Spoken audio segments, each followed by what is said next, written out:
Hi guys! So for today's video, nandito tayo sa Sangyup 199 dito sa Lumang Plaza dito sa Gapan City at kasama ko ang aking tropa dahil kakain kami dito sa Sangyup 199 dahil first time namin dito pumunta guys. So yun, madami nga palang tao kasi ngayong gabi ang pailaw dito sa Gapan Nueva Ecija, ang pailaw dito sa night market nila. So yun, maraming tao dyan guys. So yun, punta na tayo dito sa Sangyup 199.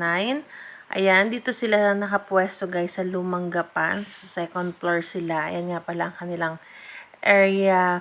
Makikita nyo agad sila pag nasa Lumang Gapan na kayo guys. Diyan sa may Little Bigan ang tawag.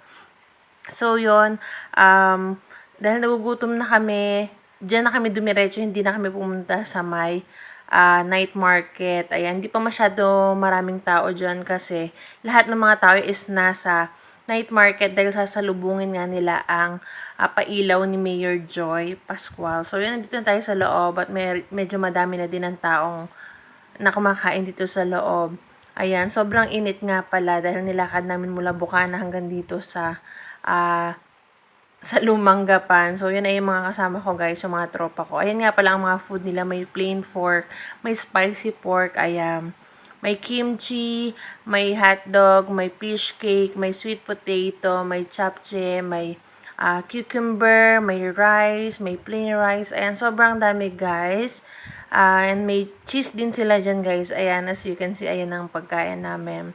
199 talaga siya guys per head. Sobrang sulit. Pag talagang malakas ka kumain, masusulit guys. And may hours din pala sila dyan na 2 hours lang ang pwedeng magtagal guys. So yun, kain na tayo guys. Sobrang gutom nga pala kami dyan kasi hindi kami hapunan. Kaya ayan, sobrang gutom ng lola nyo dahil nag-crave talaga ako sa Sangyup. Ilang buwan din ako hindi nag-Sangyupsal nung napunta ako ng Zamboanga. So yun, kaya todo kain ako dyan. Kitang-kita nyo naman yung bilbil ko dyan. Todo bida din kasi talaga ngayon lang kami ulit nagkita-kita ng aking mga tropa. So yun, marami talagang kumakain and sobrang dami pang dumadating. Kaya ang 2 hours mong pagkain dapat masulit mo para di ka malugi sa 199 Sangyup na yan. Only yan guys, sobrang dami. Kukuha ka na lang talaga dun sa harap nila. Nakaparang buffet siya.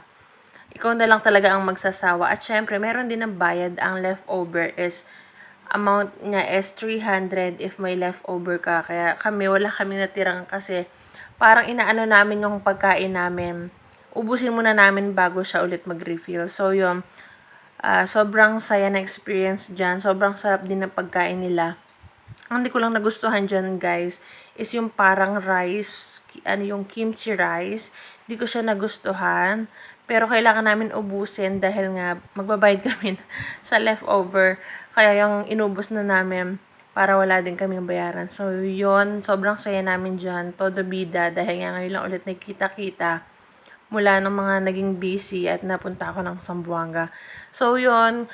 Punta kayo guys dyan sa Lumang Gapan sa Gapan Nueva Ecija. Makikita nyo yung Sangyup 199. Sobrang sulit, sobrang sarap. At talagang mabubusog kayo. Kaya punta na kayo guys!